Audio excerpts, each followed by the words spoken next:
Otep à tous, bien-aimés frères et sœurs. Joseph Kabila, ancien président de la République démocratique du Congo, rentre s'installer à Goma pour prendre la tête du mouvement de rébellion. Waouh! Comment expliquer qu'un ancien chef d'État prenne des armes contre la République?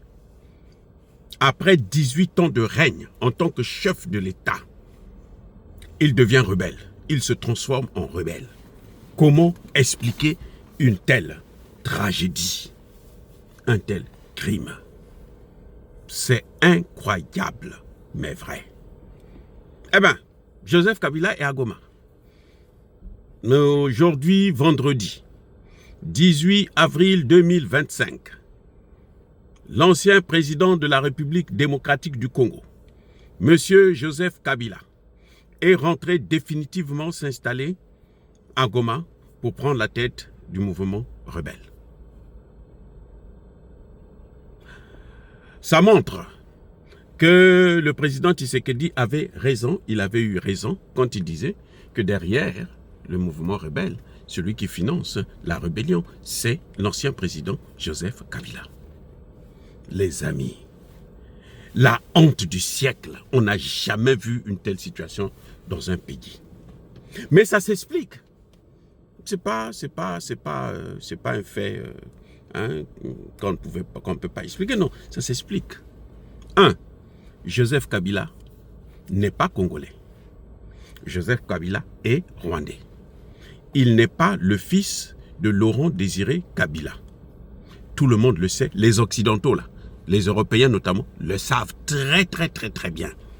Mais on l'avait mis à la tête de l'État parce qu'on savait que, comme il est étranger, il sera obligé d'utiliser la force pour imposer un système à la RDC et imposer la balkanisation. En tout cas, créer les conditions de la balkanisation. Et c'est ce qu'il a fait. Joseph Kabila a géré le Congo avec Paul Kagame.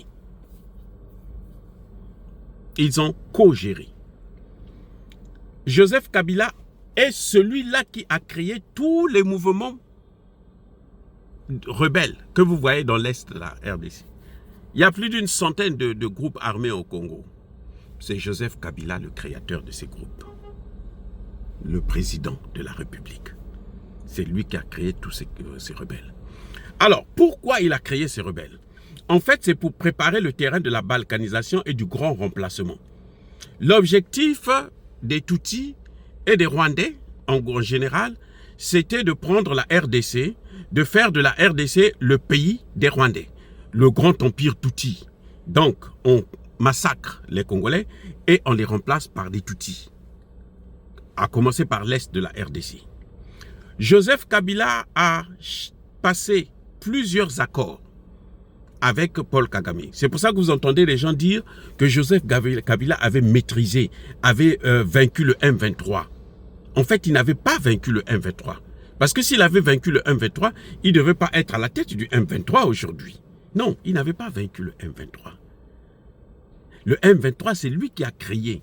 Donc quand il dit, bon, maintenant calmez-vous, il prend, ce qu'il faisait, c'est que quand on entendait parler de négociation, je vous ai déjà expliqué ça, chaque fois qu'on entendait parler de négociation, on faisait ce qu'ils appelaient, lui, mixage, brassage.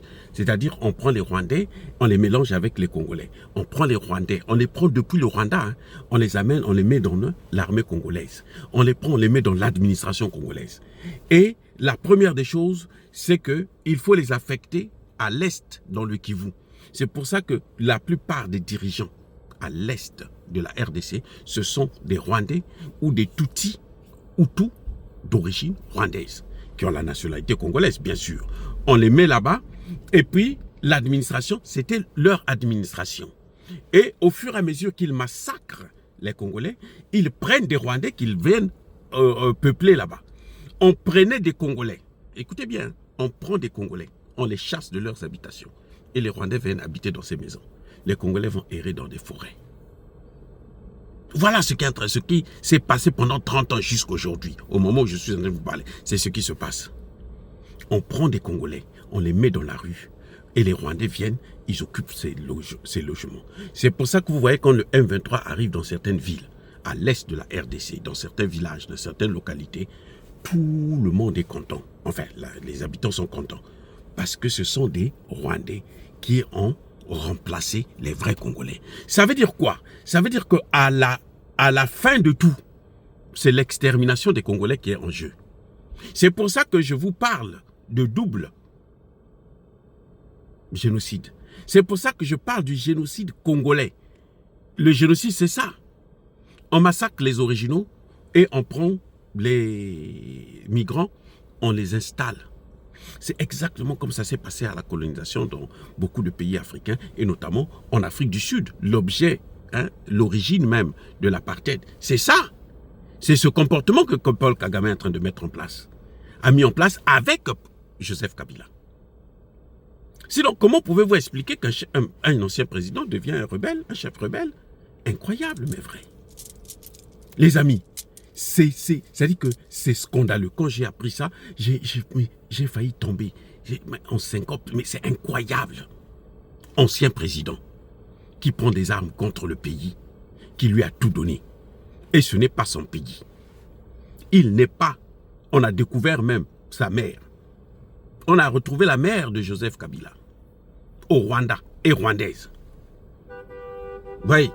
Alors, maintenant, qu'est-ce qui se passe? Qu'est-ce qu'il faut faire? Le président Tshisekedi avait vu juste quand il a accusé son prédécesseur. Il est président de la République, il a le renseignement, il a l'information. Même si l'armée est corrompue, c'est pour ça que vous voyez cette armée est corrompue. Parce que cette armée est encore dans les mains de Joseph Kabila. C'est pour ça que vous voyez ces généraux-là tout le temps. On respecte le cessez-le-feu. Les seuls qui ne maîtrisent pas, c'est les Wazalendo. Parce que les Wazalendo ont dit, nous, on va combattre parce que c'est notre terre et la Constitution nous donne ce droit. Et Tshisekedi aussi a bien fait de les soutenir, notamment en reconnaissant que ce sont des patriotes. Parce que si Tshisekedi n'avait pas fait ça, de toutes les façons, l'Est se serait déjà parti. L'objectif actuellement, c'est quoi? C'est que Joseph Kabila s'est installé. Maintenant, Kagame va dire que non, ce n'est pas un mouvement que moi j'ai créé, c'est un mouvement entre les Congolais. En prenant aussi Kabila comme étant un Congolais. On dit que ce sont les Congolais. Kabila est un Congolais, Bissimwa c'est un Congolais, Nanga c'est un Congolais. Donc, c'est un mouvement des Congolais entre eux. Alors, maintenant, laissez-moi tranquille.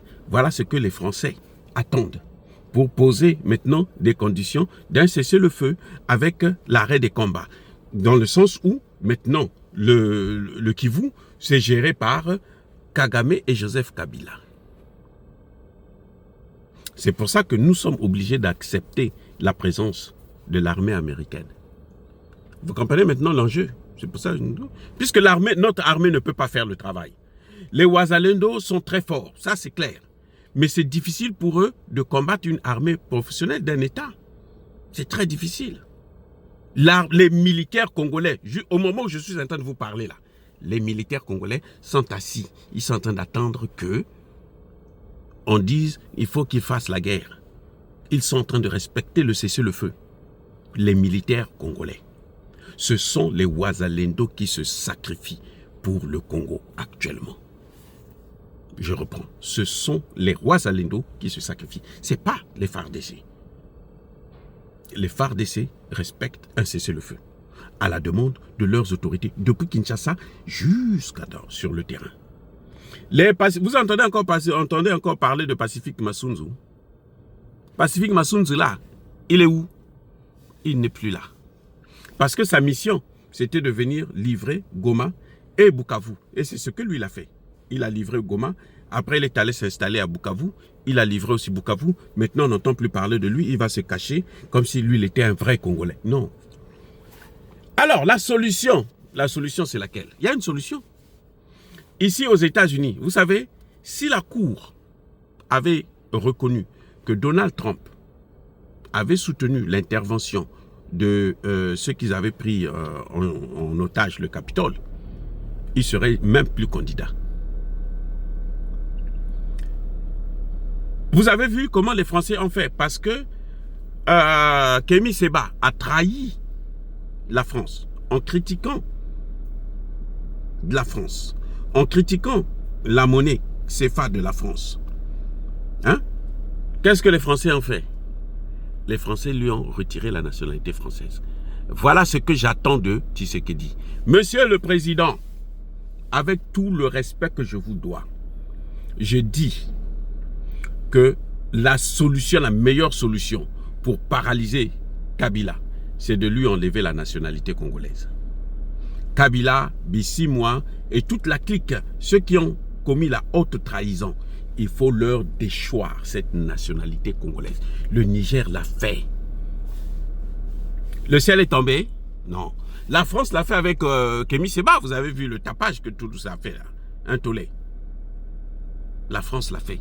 Ce n'est pas interdit. Au contraire, ça fait partie des sanctions qu'il faut attribuer à ceux qui trahissent la nation. Ce que Kabila a fait, en tant qu'étranger, on ne peut pas continuer à le laisser se balader avec la nationalité congolaise, avec le passeport congolais. C'est vrai, il a un passeport, s'il va venir à expiration un jour. Non, ce n'est pas ce que nous demandons. Qu'on ne renouvelle pas comme Katumbi, qu'on ne renouvelle pas, non. Quand lui enlève ça officiellement, la justice dit ce monsieur n'est plus congolais. Qu'il a se débrouillé avec ses complices rwandais, ougandais et autres. On s'en fout éperdument. Je demande, je persiste et je signe la meilleure des choses pour apporter la paix au Congo. Ce que Tshisekedi doit être maintenant sévère avec les ennemis de la nation. On a pris des pauvres généraux. Il y en a un qui est mort là, qu'on est en train de juger parce que, soi-disant, ils ont laissé tomber Goma et Bukavu. Alors que ceux qui ont créé toutes les conditions, ils sont encore là, ils occupent des bonnes fonctions comme les Chiko, le général Chiko et toute la clique, les Masunziou, tout ce monde-là. Ce sont eux qui ont fait tomber Goma et Bukavu. Ce n'est pas ceux qu'on est en train de juger là. Tous ceux-là, ce sont des vrais Congolais. Donc, on pousse, et tout le monde demande hein, qu'on puisse les exterminer. On veut exterminer les généraux congolais pour laisser la place aux généraux rwandais ou ceux qui ont l'origine rwandaise. Monsieur Tshisekedi, si c'est la Bible qui vous dit, commande de faire ça, alors arrêtez de prier. Parce que la Bible, la vraie Bible, protège. Même Dieu, par la voix d'Ésaïe, a fait des guerres. Hein. Mais on a vu, Dieu a envoyé des militaires. C'est ce que dit la Bible. Ce n'est pas moi qui invente ça, c'est ce que dit la Bible. Alors, Monsieur le Président, il faut déchoir la nationalité à tous ces grands traîtres politiques. Si Monsieur Kamere continue aussi, il faut lui enlever la nationalité congolaise. Qu'ils prennent la nationalité rwandaise. Parce que puisqu'ils sont mieux en tant que Rwandais, ils n'ont qu'à prendre la nationalité rwandaise. Et il faut vous débarrasser de tous les Rwandais. Il n'y a pas un seul Rwandais. Ce que vous voyez, Kabila, Kagame, les Katumbi, tout ce monde-là, c'est parce qu'ils ont des origines rwandaises. Parce qu'ils ont côtoyé les Rwandais. Parce qu'ils sont mariés à des Rwandaises. Parce que. Et c'est ça qui fait qu'ils se comportent comme ça. Et ça, c'est les Congolais qui payent le prix. On est déjà, je dis bien, à entre 18 et 20 millions de personnes. Alors ça suffit.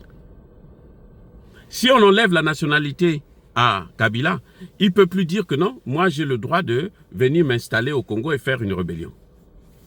Puisqu'il n'est pas rebelle, on va le considérer maintenant comme Rwandais qui vient au Congo pour faire la guerre. Et bien sûr, on va le considérer maintenant comme étant un mercenaire. Et le traitement qui lui est attendu par Blackwater qui va venir là, il sait ce qui va lui arriver. Les amis, soyez bénis. Soyez abondamment bénis par le Dieu des Kémites et par nos ancêtres angélisés. Mais que tous ceux qui persécutent le continent africain, le pillent et le déstabilisent, qu'ils soient noirs, blancs, chinois, arabes, juifs, indiens ou qui qu'ils soient punis, maudits, foudroyés, neutralisés, écrasés, effacés par le Dieu des Kémites et par nos ancêtres angélisés. Vive l'Afrique éternelle, j'ai dit et j'assume.